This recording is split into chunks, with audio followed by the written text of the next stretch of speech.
ብዙ ጊዜ የሴቶች ማህበር ወግ ይበዛዋል፣ ግን እያወጉ ይሰማሉ። የሚያስገርማችሁ ነገር እኔ ይገርመኛል። እያወሩ የሚሰሙ ሴቶች ናቸውና መልቲታስክ የሚሸከሙ ጎበዞች ናቸው። እውነት ሐሰት?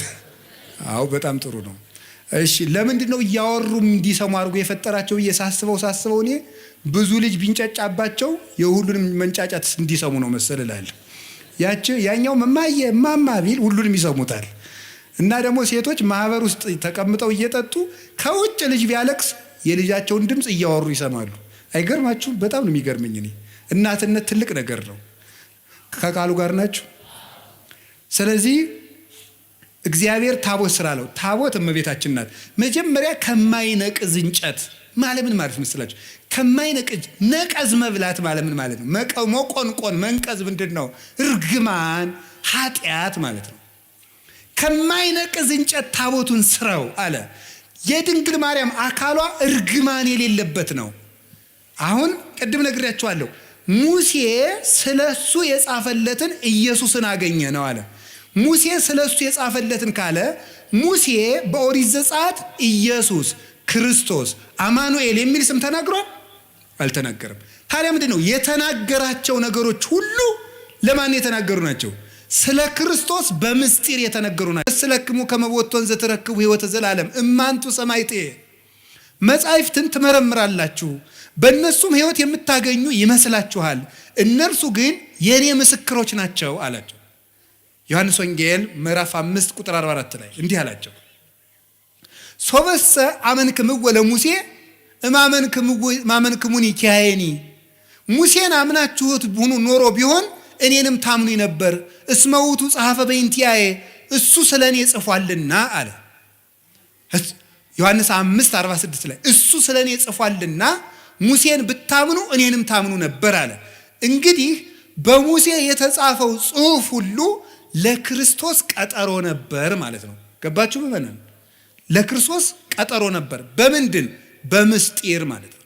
በምስጢር እንደዚያ ከሆነ ለምሳሌ ኦሪት ዘጸአት ምዕራፍ 25 ስለ ኢየሱስ ክርስቶስ የተጻፈ ነው። እንዴት ተብሎ ነው የተጻፈው? ታቦት እናቱ ቃል እሱ ተብለው ተጽፈዋል ማለት ነው።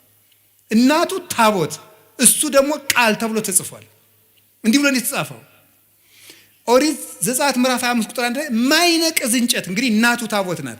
በታቦቱ ውስጥ የእግዚአብሔር ቃል አለ።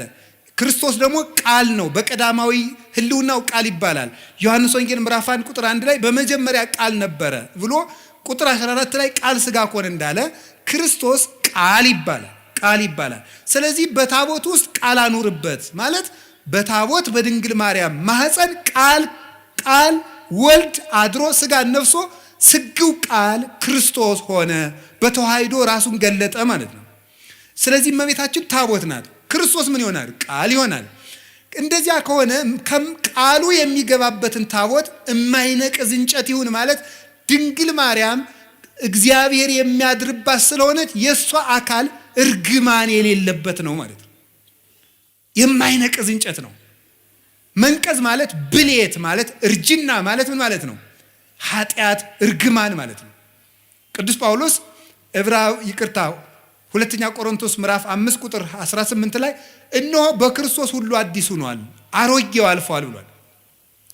አሰስሉ ብሁአ ብሉየ አሮጌውን እርሾ አስወግዱት ከመትኩኑ ለሐዲስ ሐሪጽ ለአዲሱ እርሾ ለክርስቶስ ተዘጋጁ ዘንድ አሮጌውን እርሾ አስወግዱ።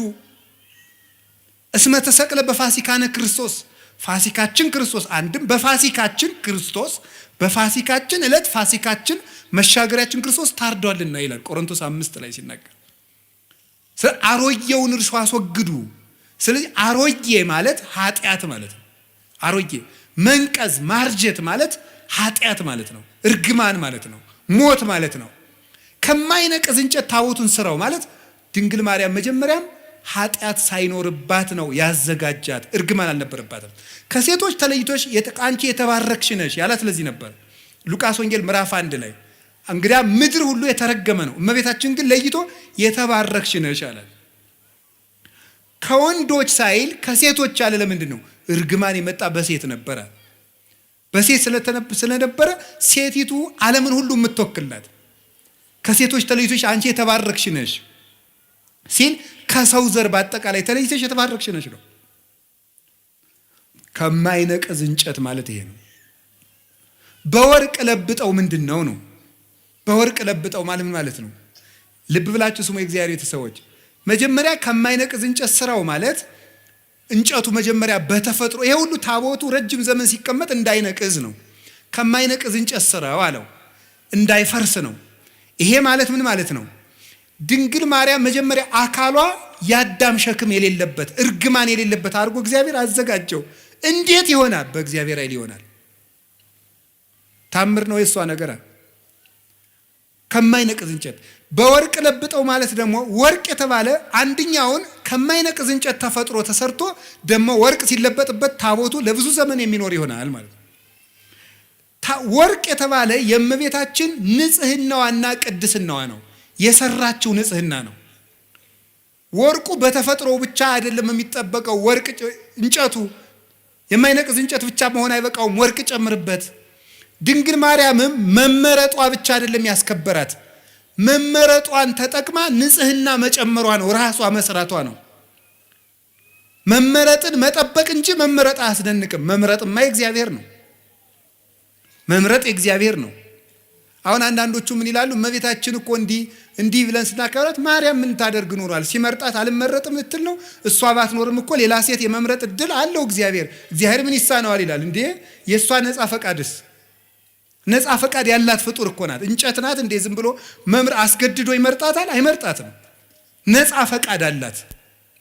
እግዚአብሔር ስለጠበቃት ነው የምንል ከሆነ እንደዚያ ከሆነ አዳምና ሔዋንም የበደሉ እግዚአብሔር ስላልጠበቃቸው ነው ብለን መልስ ማዘጋጀት እንችላለን።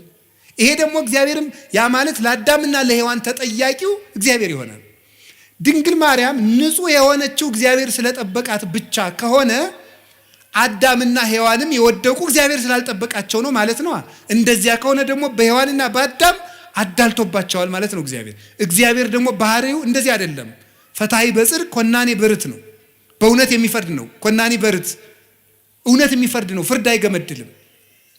ያ ማለት እኔም ቢሆን የምበድለው እግዚአብሔር ስላልጠበቀኝ ነው ማለት ነው። እንደዚያ ከሆነ ደግሞ ለኃጢአቴ ተጠያቂ ሊያደርገኝ አይገባም ማለት ነው። እመቤታችን ብቻ ከጠበቀ ሔዋንንስ ለምን እንዳትበድል አይጠብቃትም? እግዚአብሔር የማንንም ነፃ ፈቃድ አይሻማም። የድንግል ማርያምንም ነፃ ፈቃድ ያከብራል። የመበደል መብት አይነፍጋትም። እንዳትሳሳት አይከለክላትም።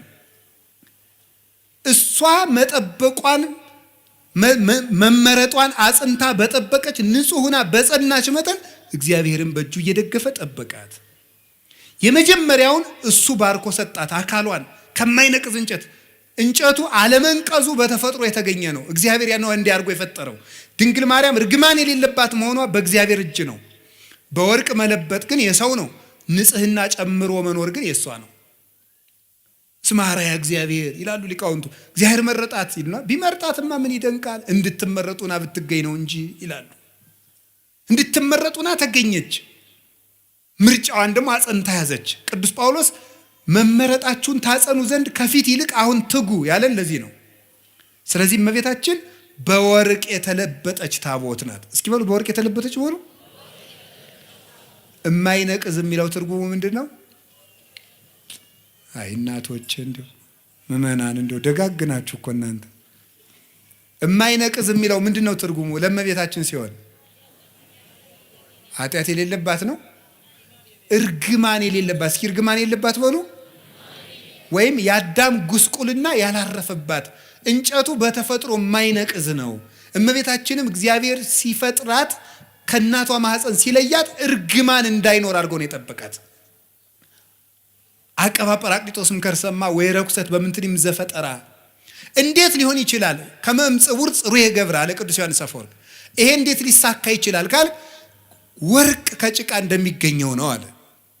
ወርቅን ከጭቃ ታስገኘዋለህ ስታነሳው፣ ወርቁ ውስጥ ግን ጭቃ የለም። ድንግል ማርያም ከተረገመ ባህሪ ስትወጣ እርግማን ጉስቁል የሆነ ባህሪ ግን አልደረሰባትም። አባቶቻችን በብዙ ነገር ተርጉሞ በሾህ መካከል እንደተከበበች ጽጌረዳ ይላል። ጽጌረዳ አበባ እሾሁ መሃል ላይ ናት። እሾሁ ግን የለባትም። ድንግል ማርያም የርግማን እሾህ ባለበት ዓለም ውስጥ እርግማኑ ሳያርፍባት ወጣች። እንደ ጽጌረዳይቱ መዓዛዋን ብቻ ይዛ መዓዛ አፏሃ ከመ ኮል ወኩሉ ነገራ በሰላም ያለ ቅዱስ ያሬድ ይህን ነው።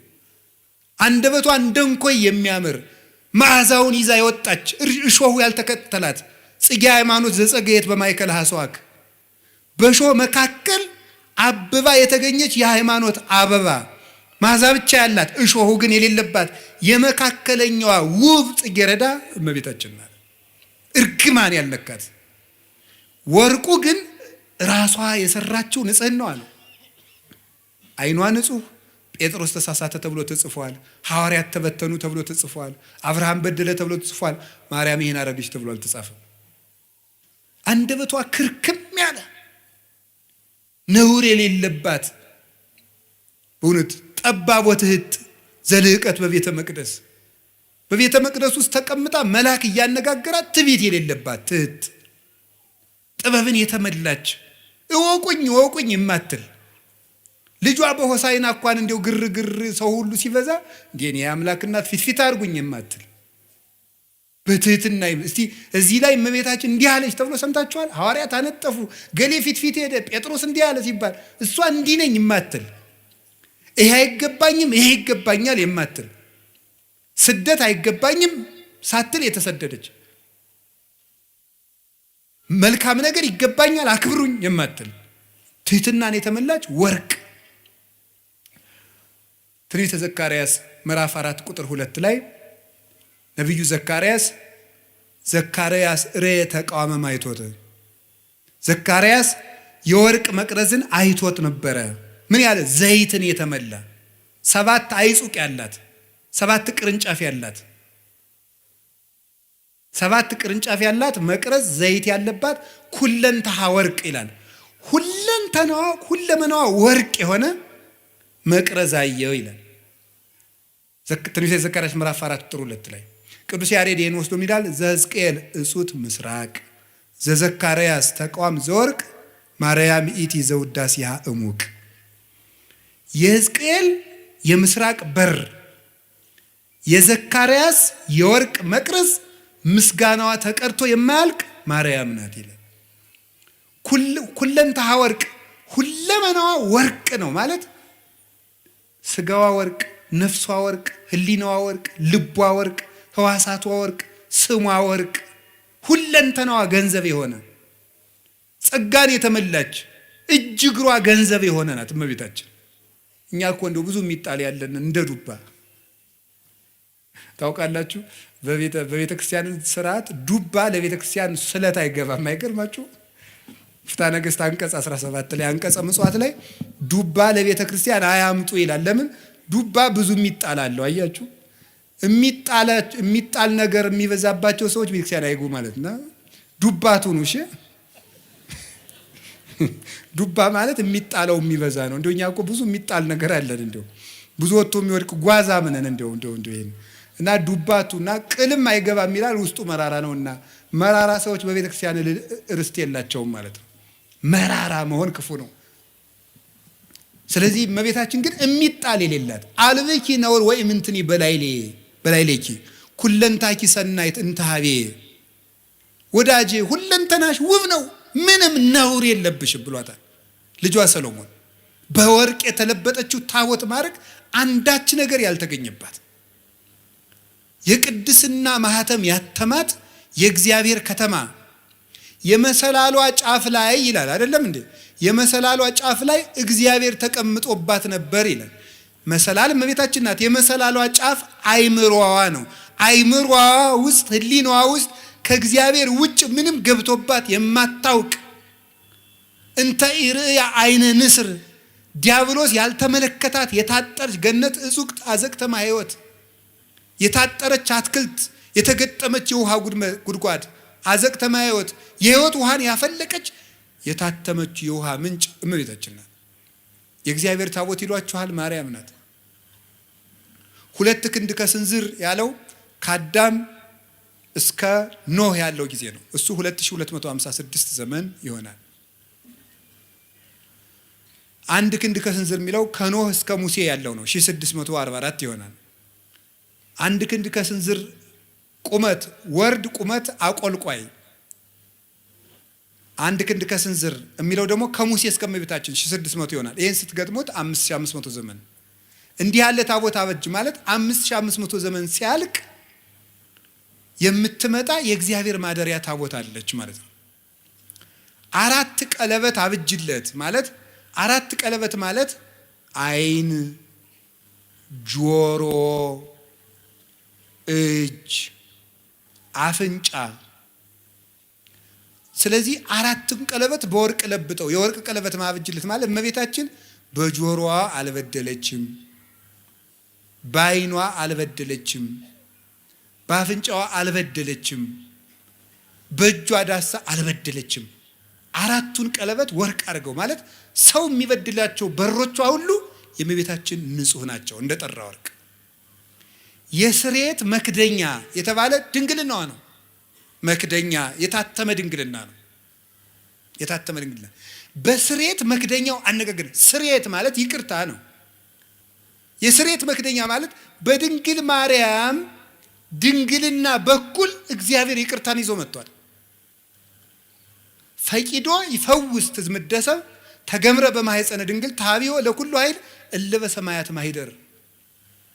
ባህርየ ሰብን ነገደ ሰብን ላድን ባለ ጊዜ ከሰራዊተ መላእክት ተሰውሮ በድንግል ማርያም ማህፀን አደረ።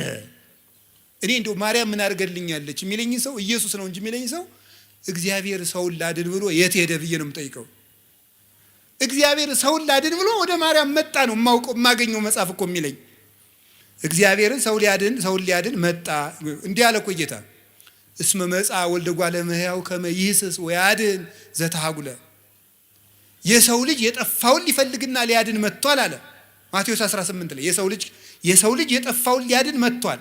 የሰው ልጅ ክርስቶስ የጠፋውን ሊያድን መጣ። የጠፋውን ሊያድን ሲመጣ ወዴት መጣ? መጀመሪያ ወደ ድንግል ማርያም መጣ። እግዚአብሔር ድህነትን ይዞ ጉዞ የጀመረባት ገብቶ የከተመባት የድህነት ሀገር፣ የፈውስ ሙዳይ፣ የሃይማኖት ከተማ እመቤታችን ናት። ስለዚህ የስርየት መክደኛው ይቅርታ የተገኘበት ድንግልና ያላት የሔዋን ድንግልና ሞት ነበር ያመጣብን። የይቅርታ ድንግልና የማን ድንግልና ይቅርታ አምጥቶልናል? ይቅርታ እኮ ክርስቶስ ነው። ምህረት ክርስቶስ ነው። ጠለ ምህረት፣ የምህረት ዝናብ፣ የምህረት ጠል፣ የምህረት ውሃ፣ የምህረት ፀሐይ፣ የምህረት ብርሃን ክርስቶስ ነው። የምህረት ዛፍ ክርስቶስ ነው። የምህረት ፍሬ ክርስቶስ ነው። እሱን ያስገኘ ድንግልና የድንግል ማርያም ነው። ምህረት የሰጠ ድንግልና፣ ምህረት የፈሰሰበት ድንግልና፣ ምህረትን ዓለም ያሳየ ድንግልና የማርያም ድንግልና ነው። ዝም ብሎ ድንግልና አይደለም። ጓዲድ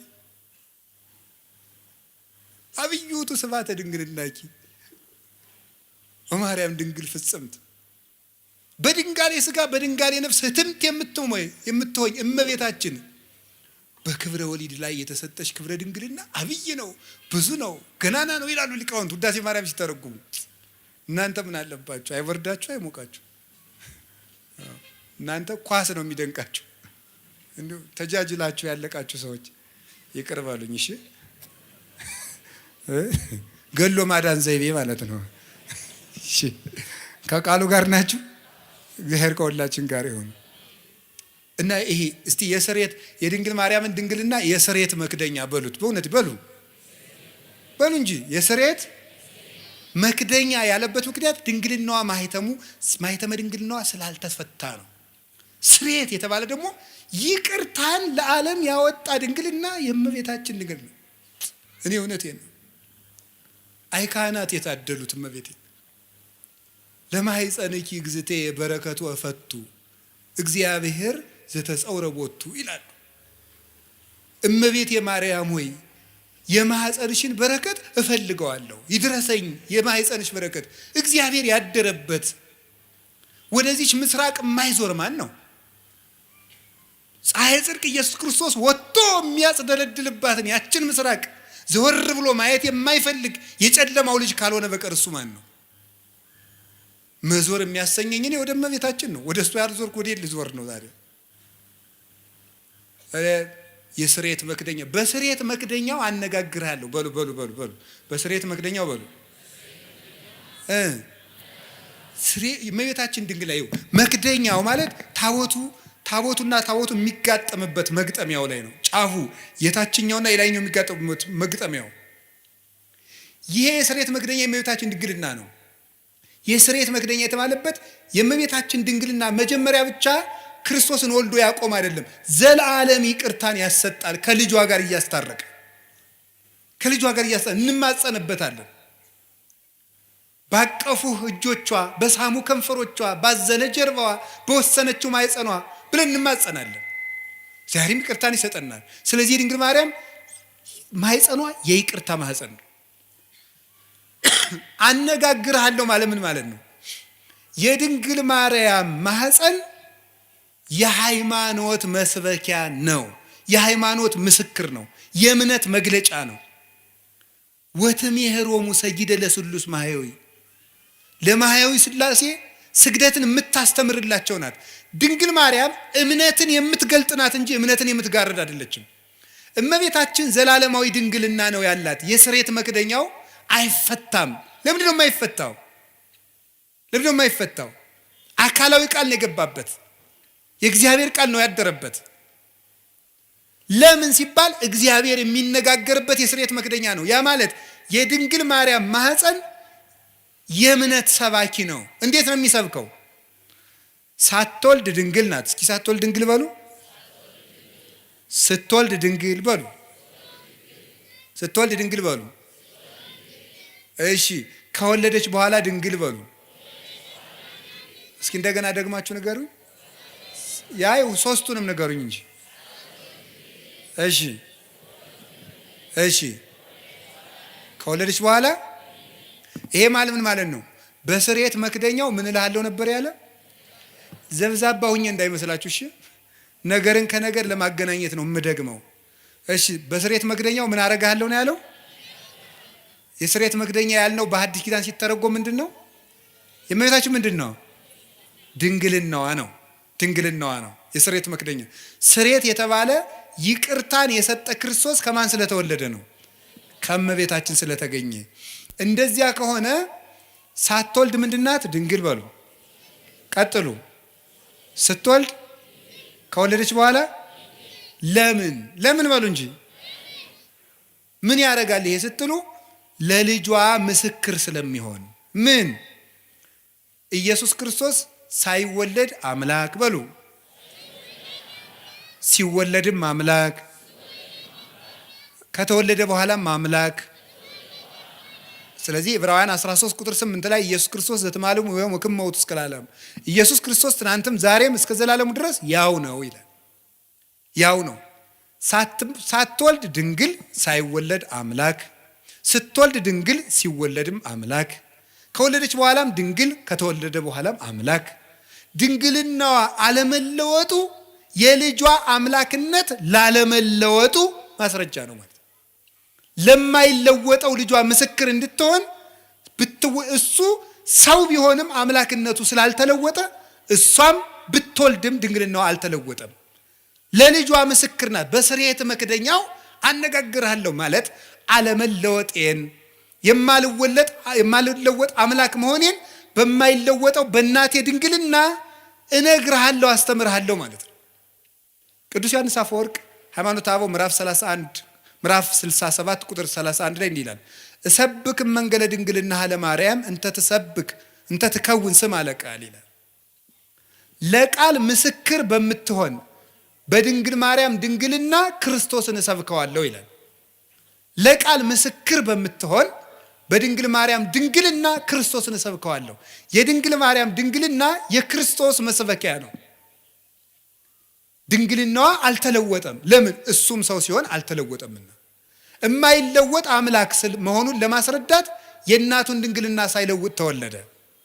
ትንቢተ ሚልክያስ ምዕራፍ 3 ቁጥር 5 ላይ አንሰ እግዚአብሔር አምላክክሙ ዘኢይትዌለጥ፣ እኔ የማልለወጥ አምላካችሁ እግዚአብሔር ነኝ፣ እኔ እግዚአብሔር አምላካችሁ አልለወጥም ብሎ ነበር። የማይለወጥ አምላክ መሆኑን ለማስረዳት ከእናቱ ሲወለድም ድንግልናዋን እንዳይለወጥ ጠበቀ። አቀበ ማኅተመ ድንግልና ከመትኩን መራሒተ ለሃይማኖት አበይ፣ አቀበ ማኅተመ ድንግልና ከመ በጽንሳ መንክር ትኩን መራሒተ ለሃይማኖት አባይ። ድንቅ በሚያሰኝ ማኅተመ ድንግልናዋ ለታላቂቱ እምነት ምስክር ትሆን ዘንድ ድንግልናዋን ጠበቀው ይላል። ስለዚህ የድንግል ማርያም ድንግልና ለክርስቶስ አለመለወጥ ምስክር ነው። ክርስቶስ ሰው የሆነ አምላክ ነው። ሰው የሆነ አምላክ ነው። ሰው ብቻ አይደለም፣ አምላክ ብቻ አይደለም፣ ሁለትም አይደለም፣ ነጠላም አይደለም። ሰውነቱ በአምላክነት እንዳልተለወጠ ድንግል ስለሆነች እናትነት አልቀረባትም። አምላክነቱ በሰውነት እንዳልተለወጠ ድንግልናዋ በእናትነት አልተለወጠባትም። አምላክ ወሰብ ስለሆነ ሁለት ባህሪ እንደማይባል ሁሉ ድንግልም እናትም ስለሆነች ሁለት ሰው አይደለችም። እናቱ አንድ ሁና ድንግልም እናትም እንደሆነች ክርስቶስ አንድ አካል አንድ ባህሪ ሲሆን አምላክነቱ በሰውነት ሰውነቱ በአምላክነት ያልተለወጠበት በተአቅቦ የሚኖር በተዋሂዶ ክብሩን የገለጠ ስግው ቃል ወልድ ዋሕድ አምላክ ወልደ አምላክ ይባላል። እንግዲህ ከገባችሁ ይግባችሁ፣ ይገባችኋል፣ ደግሞ ይገባችኋል። ይዛችሁታል? እሺ። ድንግል ማርያም ድንግል ናት በሉ።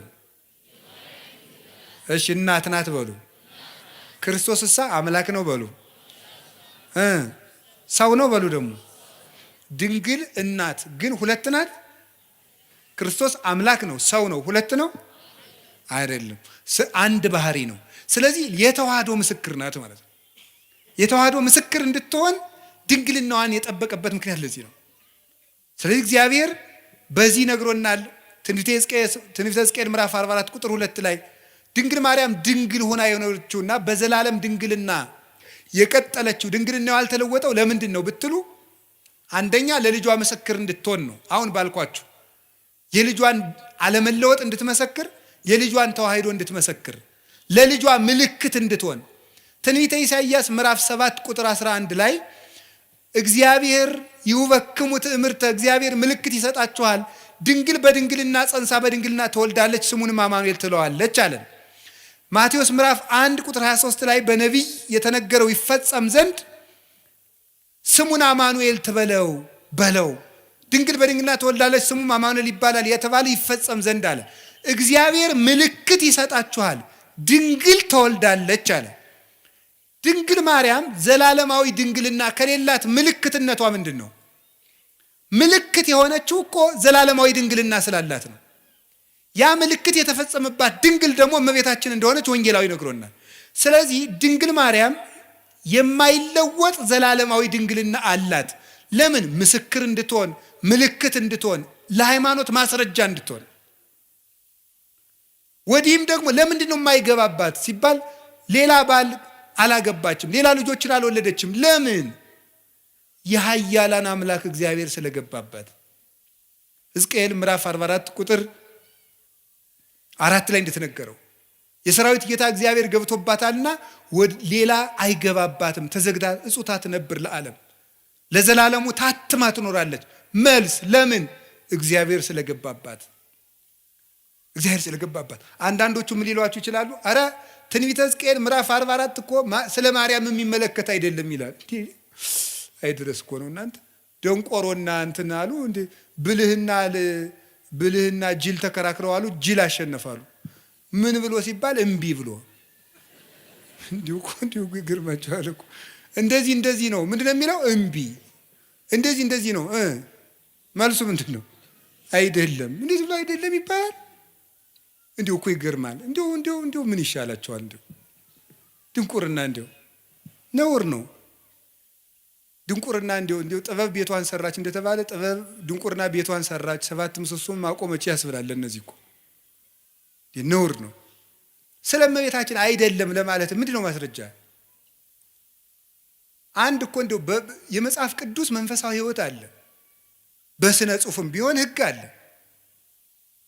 አንድ በስነ ጽሑፍም እኮ እንዲህ ነው ለተባለ ባለሙያዎቹ ሀሳብ ሲሰጡበት ነው። ባለሙያዎቹ ሀሳብ ይሰጡበታል። ሙያ አለው እኮ። ሲያውን እኔ ብድግ ብዬ እኔ ስፔሻሊስት ዶክተር ነኝ ብል ምን ትላላችሁ? ይሄ መነኩስ ያበደ አትሉ? አትሉም? እንደዚህ እኮ ነው ያላችሁ። ሙያ ያለው ነው ባለሙያውን ነው የምትጠራ። መቼም ኩላሊ ልብ ሳስበው በግራ ጡት ዝቅ ብላ ነው ያለች፣ እስቲ ኦፕሬሽን ላድርግ አይባልም። እንዲህ ሳስበው ተብሎ ስራ አለ የለም። ባለሙያ ያለው የትኛው አካል የት ቦታ እንዳለ የሚያውቅ የትኛው ጥቅስ ለየትኛው እንደሆነ የሚያውቁ ለዘመኑ የቀረቡ ለጉዳዩ የቀረቡ ለእግዚአብሔር የቀረቡ ሶስቱንም የሚያሟሉ አባቶች ማርያም ናት ብለው ነግረውናል። ሶስቱንም የሚያሟሉ ለዘመኑም ቅርብ የነበሩ በመጀመሪያው ክፍለ ዘመን፣ በሁለተኛው ክፍለ ዘመን፣ በሶስተኛው ክፍለ ዘመን፣ በአራተኛው ክፍለ ዘመን የነበሩ እነ ቅዱስ ኤፍሬም፣ እነ ቅዱስ ቄርሎስ ነግረውናል። እነ ቅዱስ ኤራቅሊስ ነግረውናል። ማርያም ናት የሕዝቅኤል ምስራቅ ብለው ቅዱስ ያሬድ ነግሮናል። ሊቁ ለእግዚአብሔር የቀረበው ለዘመኑ የቀረበው ስድስተኛው ክፍለ ዘመን የነበረው ሰማይ ድረስ ሂዶ ዜማን ቆንጥሮ ያመጣው እሱ ነግሮናል። አንተ የት ቤት ነህ እንደው ማን? ስለዚህ ለዘመኑ ቅርብ ናቸው፣ ለጉዳዩ ቅርብ ናቸው። መጻሕፍትን ጥሬ ቆርጥመው እግዚአብሔርን በሱባኤ እየጠየቁ የተማሩ ናቸው። ለእግዚአብሔር ቅርብ ናቸው። ሽንገላ ክዳት የሌለባቸው ሊቃውንት፣ ሐዋርያውያን አበውን የተከተሉ ሊቃውንት ማርያም ናት የምስራቂቱ በር ማርያም ናት። ደሞስ ምን ይጎልባታል ብትባል ዮሐንስ 8:12 ላይ እኔ የዓለም ብርሃን ነኝ አለ። እሱ የዓለም ብርሃን ከሆነ ልጇ እመብርሃን ብትባል ምንድን ነው ኖሩ? በዚያውም የዓለም ብርሃን ኢትዮጵያ ናት የምትሉ ሰዎች አርፋችሁ ተቀምጡ። ኢትዮጵያ የዓለም ብርሃን የሚባል የጅል ስብስብ ነው። የምሬን ነው። የዓለም ብርሃን ክርስቶስ ነው እንጂ ኢትዮጵያ የዓለም ብርሃን ሆናም አታውቅም አትሆንምም። የዓለም ብርሃን ማን ነው? ክርስቶስ በሉ። የዓለም ብርሃን ማን ነው? ክርስቶስ ነው። ኢትዮጵያ የዓለም ብርሃን አይደለችም። ማን ነው ያላችሁ እንደዚህ? ከቤተ ክርስቲያን ሰውን ለማጥፋት የሚዘየድ ስብስብ ነው። ብር ካጣችሁ ነግዱ። እኔ እውነቴን ነው። ነግዱ፣ ስሩ። እንዴ እውነቴን ነው። የኢትዮጵያ ሰው ብር መናቅ ይወዳል፣ ስራ መናቅ ይወዳል። ብር ደግሞ ለ2,000 ብር ይላል። ወይ ጥጋ እንደው እናንተ እንዴ! አንዳንዱ ደግሞ ኩራት ራት ነው ይላል። እንዴው ከመጨለት ወዲህ ነው ራቱ ነው የሚያውቁ ኩራት። እንዴው እስቲ ቅመሰው። እንዴው እየኮራ 3 ቀንጠኛና እንዴው ሲለበልብ ታገኘዋል። እንዴው እውነቴን ነው። ስሩ ልቅ ኩራት ራቱ ነው ያውቅ። ሲራክ ምን አለ? 3 ሰዎች ነፍሴን አበጻጯት አለ። ሴሰኛ ሽማግሌ፣ ንፉግ ባለጸጋ እና ትዕቢተኛ ድሃ እንዴው ነፍሴን አበሳጯታል። ይሁላችሁ እሱ ነው የምነግራችሁ። ስሩ ዝም ብላችሁ። እኛ ኢትዮጵያውያን ምንም የሚጠቅም ነገር መስራት፣ መጽደቅ፣ መፎከር ምንም አያመጣም። መስራት፣ መጽደቅ፣ መልካም መሆን። ኢትዮጵያውያን መልከኞች፣ ሰራተኞች እንኳን የእግዚአብሔር መጽሐፍ እነ ሄሮዳትስ የታሪክ ጸሐፊዎች ሁሉ ምንድን ያለ ኢትዮጵያውያን ማለት ጨዋታ የሚያውቁ ጥበብ የሞላባቸው ቤታቸውን ከመንገድ ዳር ሰርተው በሞት የብሉልኝ ይጠጡልኝ የሚያውቁ ሰውነታቸውን የሚያድሱበት የጠራ ውሃ ያላቸው መቼም እሱ ጸበል አይለን ነገር የተባረኩ ሕዝቦች ናቸው ተብሎ ተጽፎልናል። ያንን ነው መጠበቅ። ስለዚህ እንዲሁ ሲታጣ አሁን የሥራ መፍጠሪያ ሃይማኖት እየሆነ ስነ ስርዓት ያዙ። የዓለም ብርሃን ክርስቶስ ነው። እመብርሃን ደግሞ ድንግል ማርያም ናት። እመብርሃን እንዲሁ አንተ ወንጌል ምን አለ? አይን ምቀኛ ነው እንዲህ አለ። እንዲሁ አይን ምቀኛ ነው ወይ? ልጇ ብርሃን ከሆነ እናቱ ደግሞ ማለት እናት ነው። እመብርሃን ማለት የብርሃን እናት ነው። እንዲሁ ያማሃል። እመብርሃን ማለት ምንድን ነው የሚቸግርህ? ልጇ ብርሃን ነኝ አለ። እንደወለደችው ደግሞ ነገረው ያው ወንጌል። እንዴት እመብርሃን አትላትም? ምቀኝነት እኮ ነው። ራይ ድረስ ነው። እንዲሁ በማይደረስበት ይቀናል እንዴ? ትባሸቃላችሁ እንዴ? ጠላት ከፈለጋችሁ ሰይጣን አልላችኋል እንዴ? እሱን አትሰላለፉትም? እንዲሁ ማርያም ምን አደረገቻችሁ? ምሕረት አዝላ በመጣች። ስለዚህ የእግዚአብሔር ቤተሰቦች እመቤታችን የብርሃን እናቱ የፀሐይ ጽድቅ እናት ናት። ስለዚህ ለምንድን ነው ድንግል ማርያም ዘላለም ድንግል መሆን ያስፈለጋት ሲባል ቅድም እንዳልኳችሁ ለልጇ ምስክር እንድትሆንና እግዚአብሔር ስለገባባት ነው። በእግዚአብሔር ዙፋን ፍጡር አይቀመጥም። እኔ ቀናተኛ አምላክ ነኝ፣ ክብሬን ለሌላ አልሰጥም ይላል የሰራዊት ጌታ እግዚአብሔር።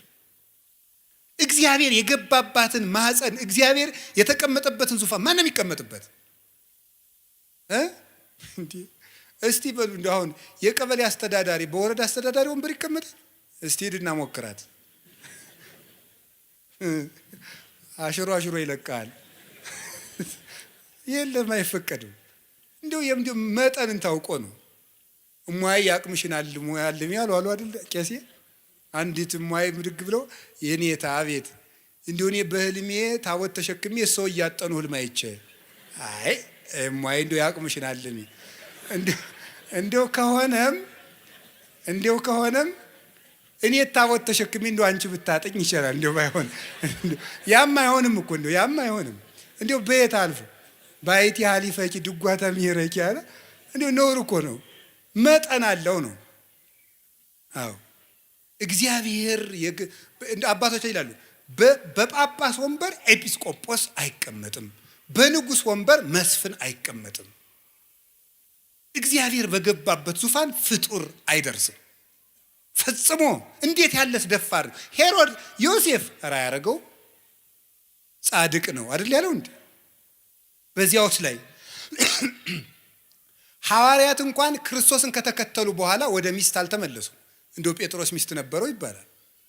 ጭራሽ እሷ አምላክን ወልዳ መልሳ ወደ ትዳር ተመለሰች ይባላል። ከቅዱስ ጴጥሮስ አንሳ ፈጽሞ ነውር ነው፣ ያላደለ ነገር ነው። የእግዚአብሔር ዙፋን ነው፣ ድፍረት ነው። እምንንቀው እግዚአብሔርን ነው።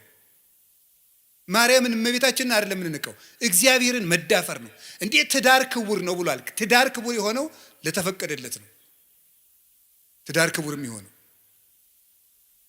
ለሚጠቅመው ለተሰማራበት እና ለድንግል ማርያም ግን የሁሉ መጠኑ አይደለም። ወንድ አላውቅም ሐሳብ የራሱ የለኝም እኮ ነው ያለችው። ቅዱስ ጎርጎርዮስ ዘንዚናዙና ዘኑሲስ የሚሉት እንደዚህ ብላ ስትናገር በቃ ዘግታ ጨርሳለች ማህተሟን ነው የሚሉት። ፈጽሞ ሐሳብ ራሱ ብልጭታ የሚባለው ራሱ መጥቶባት አያውቅም ስላለም የምታስበው እግዚአብሔርን ብቻ ነው። እንዲህ ያለች ነው የስርየት መክደኛ ያሰኛት ይሄ ነው። አማናዊት ታቦት እመቤታችን ናት። እመቤታችን ቅድስት ድንግል ማርያም ይሄ ታቦት ምን ያርፍበት ነበር? ብርሃን። እስቲ ብርሃን በሉ። አቤት ከድንግል ማርያም ምን ተገለጠ? ብርሃን በሉ እንጂ። ያ ብርሃን ማን ነው? ክርስቶስ ነው። ብርሃን ያረፈባት ታቦት እመቤታችን። ያንን ብርሃን ምን ይከበው ነበር አልኳችሁ? በሉ እንጂ ምን አለ? መንፈስ እግዚአብሔር ቅዱስ ይመጽእ ላዕሌኪ ወኃይለ ልዑል ይጼልለኪ። የእግዚአብሔር መንፈስ ባንቺ ላይ ይመጣል፣ የልዑል ኃይልም ይጋርድሻል። ሀብተ መንፈስ ቅዱስ የተጋረዳት መንፈስ ቅዱስ በሀብተ መንፈስ ቅዱስ የተጋረደች። ቅዱስ ቄርሎስ ሲናገር መኑ ውእቱ ዘከማከ ዘከለለ መንበሮ በእሳት ይላል። ቅዳሴ ቄርሎስ ላይ ሲናገር መንበሩን በእሳት ያጠረ እንዳንተ ማን ነው ይላል። መንበር እናቱ ናት። በእሳት መታጠሯ መንፈስ ቅዱስ ይጋርድሻል መባሏ ነው። የታጠረች መንበር ናት። ያችን እሳት ደፍሮ እንኳንስ ኧረ ተው ጎበዝ፣ እንኳን እመቤታችንን እኮ የሰማዩን ዙፋን እንኳን እናቷ አይደለም እኮ ያ ዙፋን፣ ያንን እኮ ኪሩቤል ፊታቸውን ሸፍነው ነው ማየት አይቻልንም ብለው ማርያም እመቤታችን እንኳን ሊዳስሳት ሰው በስጋዊ ፈቃድ ሊቀርብ ይቅርና የሰማዩን እንኳን ማየት አልተቻላቸውም። ይቺ ደግሞ እናቱ ናት። ስለዚህ እመቤታችን ቅድስት ድንግል ማርያም የእግዚአብሔር ዙፋን ናት። ደመና መንፈስ ቅዱስ የጋረዳት ናት። መስዋዕት ያርግ ነበር በታቦቱ። እመቤታችንንም ጸሎት እናሳርግባታለን ታቦት ስለሆነች። ቅዳሴ መሃል እመቤታችን ለምን ጠርለም ነው? ተፈስሒ ወዘንሥእ ለኪ ዳይና ቅድስት ምልዕተ ክብር ድንግል በኩሉ ጊዜ ወላዲተ አምላክ እሙ ለክርስቶስ አይርይ ጸሎተነ ዲበ መልዕልት አበ ፍቁር ወልድኪ። ሌላ የለው። ድነተ ሥጋ ድነተ ነፍስን የምንለምንሽ ክብርን የተሞላሽ ቅድስት ወይ ደስ ይበለሽ። ወደ ልጅሽ ወደ ወዳጅሽ ወደ ላይ ጸሎታችንን አሳርጊ። በቃ የለም። ታቦት ናታ። እስራኤል በታቦት ጸሎት ያሳርጉ ነበር። እኛ በእመቤታችን ታቦትነት ጸሎትን ወደ ልጇ እናሳርጋለን።